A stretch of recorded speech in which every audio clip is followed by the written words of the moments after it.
আচ্ছা, এটা কি আপনার বাড়ি? না, এটা আমার শ্বশুর বাড়ি।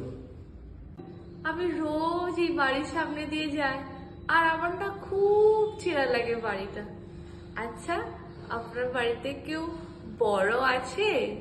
হ্যাঁ, আছে তো। একটু ডাকবেন?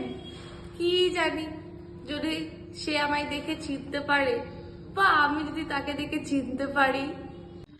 ও বাবা, তোমার মেয়ে আবার গাঁজা খেয়ে বাড়িতে এসছে।